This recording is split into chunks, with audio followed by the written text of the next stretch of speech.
Dive tonight. 7 News has been reporting for months on the crisis within the D.C. rental housing market caused by tenants who don't pay rent.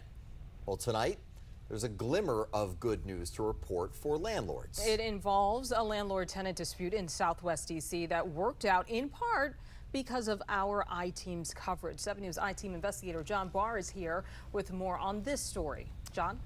Michelle and Scott, when we first met Veronica Hedgins, the retired Army Major was in the fight of her life, trying to reclaim her home from a woman who wasn't on any lease, wasn't paying rent, and who had no plans to move. It's a battle hundreds of landlords across the district fight daily. For months, the barrier to entry for Veronica Hegens' Southwest D.C. home came in the form of one Gwendolyn Broadie. Broadie was the live-in girlfriend of Hedgens' former tenant, Philip Graham. Graham had been living in Hedgens' Southwest D.C. home as part of the D.C. Housing Authority's voucher program on a contract that expired last September.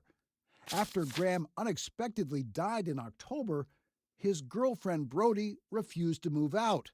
She spoke with 7 News back in March. I don't want to put no burdens on her, but I also don't want to be out in the street and don't have nowhere to go. I was really kind of saddened about this situation because I couldn't do anything. I couldn't use this property to generate any income. Broadie, the squatter who was never on any lease, even got this temporary restraining order, blocking Hedgens' attempts to remove her from the property.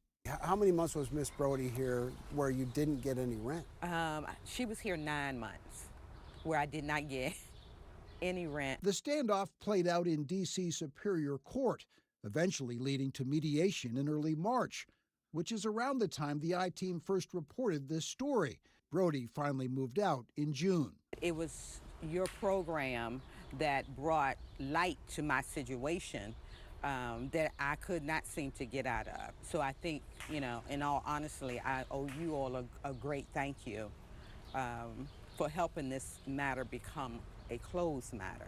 Right now, mediation is just used as another delay tactic. It's a box that has to be checked off before a landlord can get to a judge to deal with the merits of their case. Small landlord advocate Dean Hunter says his organization recently surveyed more than 600 housing providers within the district. What are you hearing from them? The findings are quite alarming. Over 50% of the respondents reported that they currently have a delinquent case, and over 50% have said that they have waited at least a year to resolve a case. Hunter says landlords like Veronica Hedgins are the exception.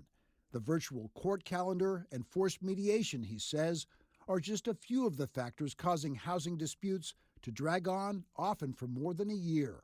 Small landlords can't absorb a year of people not paying rent. We hear so much about the affordable housing shortage within the district. Remember, Hedgens was once part of that solution, renting her upstairs unit as part of the D.C. Housing Authority's voucher program. Would you do it again?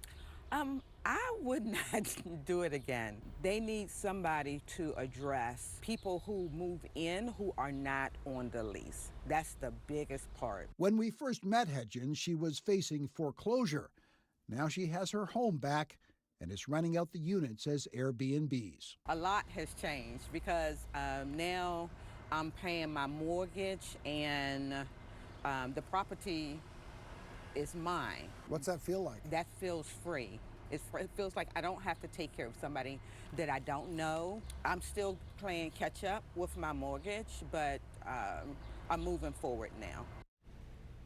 And one more update, we reached out to Gwendolyn Broadie. She moved in with a relative. She declined to be interviewed, but she tells us, Scott, that she's happy the situation resolved itself. Well, and that is great. I mean, that's some progress. But we do know that D.C. passed the Rental Act last year. What, if anything, does that really change for the whole landlord situation in the district? Well, landlords back then and landlords now will tell you that the Rental Act did not go nearly far enough. D.C. Mayor Muriel Bowser recently introduced the Housing Investment Protection Act of 2026. It would do a number of things, including setting a mandatory 60-day hearing deadline in landlord-tenant disputes. Dean Hunter, who you just heard from, has told us that right now many landlords wait several months just to get delinquent tenants into court for an initial hearing. This would require both parties to get in front of a judge much sooner. The question is, will the D.C. Council support it? Well, find out this fall when they convene and consider that and other pieces of legislation. Yeah, and we know a lot of landlords will be not only watching closely, but also trying to make sure their voices are represented. Absolutely. During that. Yeah, it's quite an issue. All right, John Barr, and you can find more of our I-Team's extensive coverage on these rental disputes, as well as all the squatting situations in D.C. That's on WJLA.com right now.